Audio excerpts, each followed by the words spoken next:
gartee dirmachuu waliin kaan sanii keessallee namni tokko jalaatu jira. Bicha mataa naannoo darra jirra. Egaa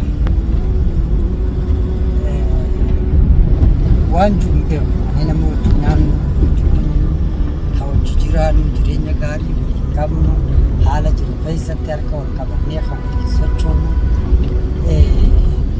osoo waliin imala biroo keessa jirru yeroo inni ta'u caalaan wanni nama gaddisiisaa jiru ijoollee sanis laallee waan keessa jiran hunda hubannee haa du'ees awwaallachuu kaanis ka jiru yaallachuu akkas keessa waan deemu keessatti waan hunda maree qalbiisin cabsu haalli ta'aa jirus haala gurguddaa haala hamaa haala nama maradu haala nama jechuudha. Wanni dhaloonni keenya godhus kanuma caalaa amma bakka san seenee jirra. Ijoollee dhaabdee immoo waan barbaachisaa ta'e hunda mana yaalaa keessatti godhaatii fi jira. Nuti nama galataas hin beenye jaas qabachuu hin beenye. Isaaf godhe galateeffachuu hin beekan. Ka ammoo isa godhallee itti hijaahuu warran beeku. Kanaaf waa'een keenya dubbachuudhaaf nama rakkisa. Callisuullee fi nama rakkisaa jechuudha. Assalamu alaikum warahmatullahi wabarakatuhu.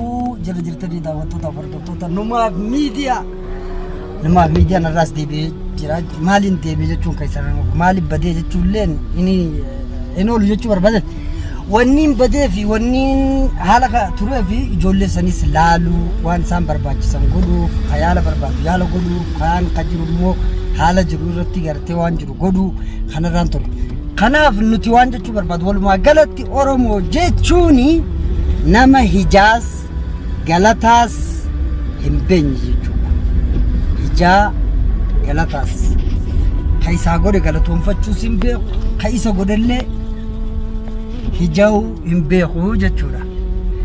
Kanaaf waan isiniin jechuu barbaadu walumaa galatti waan ta'e hunda keessatti ilmi namaa yeroo waa godhu xiinxaluu madaaluu addaan baafachuu ilma namaa barbaachisaa jechuudha. Kanarraa immoo lafti ilmi namaa kun jiru eessa jiraata namni tokko ka waan kana godhu kaju beekuun namarra jiraataa jechuudha. Yeruma hunda ka'umsa ilmi namaa tokko eegalu irratti yaada kennachuun duratti dursanii ka'umsi isaa maali haalli san akkamii kajuulleen laalamuu madaalamuu qabaa jechuu barbaade.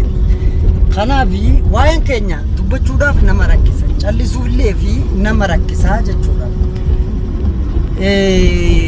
Dhimmoota itti kaane kana keessatti dhimma kana waan itti kaaneef yeroo hedduu dubbadheetiin jira. Tokkoffaa irratti lubbuun namaa akkam baane araar dhanyee oolchuu hajuu jechuudha. Lubbuu namaa namni sababaaf yoo ta'e malee ka oolchu rabbiin oolchee jira malee hamtuu haa qabu jechuudha. Kana keessatti maaltu babbade maaltu nurraa bade maal keessa jirra akkam keessa jirra numaaf erga waan kana eegale waa meeqa numaaf maal keessa jira hajuu immoo nama hayyaachisini maaliif dhaqee haajii qabee hin ajjeesin qoftiin nama yaachisutti jira natti fakkaata. Kuni dogoggora keenya Oromooti. Dogoggora ammoo dalagaa deemuu gatii takkallee hin qabu. Dogoggora irraa waa barachuu waa hunda sirreeffachuu fooyyeffachuudha qabnaa jechuudha. Kanaaf waan dalanyu keessatti waan goonu keessatti of beekuu of madaaluu beenya hojjechuu rabbii keenya gargaarsifannee ta'uudha qabnaa. Ammas waan jechuu qabu keessatti haala jiru keessatti du'aa nu godha. Suurota namoota kaasee isinii ol baasuu qaqqabuu ol qabuu ni danda'a. Garuu ammaaf hin barbaachisu. Sababni hin barbaachifneef isinii men jira. Nuti nama galataas hin beenye hijaas qabachuu hin beenye. Ka isaaf godhe galateeffachuu hin beekan. Ka ammoo isa godhallee itti hijaahuu warra hin beenye. Warra akkasii taanee uumamne waan ta'eef wanni kun gatii nuuf hin qabu walumaa galatti jechuu barbaadeeti. Amma sanumaaf deemsarra jira wanni maaf keessa jiru waa hedduudha. Waan ofii xiyyaa keessa jiru waan kana jeesini wanni nu takkallee hin jirtu haalli jiru hundi kanuma waan jiru hunda erga xumurre boodallee kan isin biraan geenyu ta'a akkasitti wal quba qabaachuudhaan feesisaa.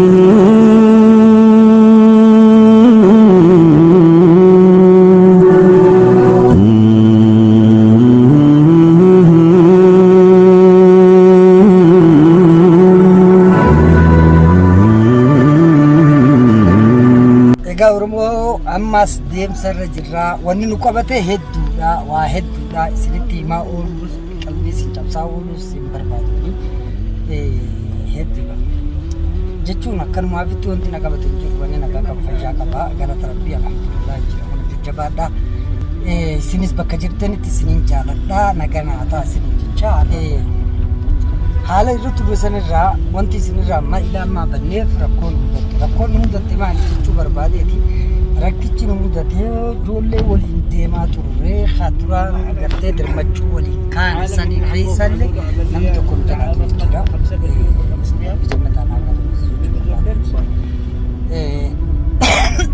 akkamitti sababni isaa maali hajuu immoo inni kun har'a jirra beenya malee boruu jirraa waan hin beekne jechuudha wanti nama mudataa waa hedduudhaatu jira waa hedduutu jira waan kana hundumaa huugaa inshallah sini rabbi nu haa gargaaru namni taarraa beeka malee tabaruun beeku waan ta'eef du'aa nu godha dhaloota keenyallee kabakkan adda addaa kanatti walitti roorrisuu warrakkuu haalan taane hunda keessa wal galchaa deemu kana hunda rabbi haa qajeelchuu du'aa nu godha isin jechuu barbaada egaa namoonni asirratti harkaa jirtan kunis namoota waa hillan ijoollee waliin dirmachuu baanee samphaadhaa jechuudha ammaas isaan waliin deemna eessatti deemna yoo fajju taate ijoollee sanis laallee waan keessa jiran hunda hubannee du'ees awwaallachuu nis ka jiru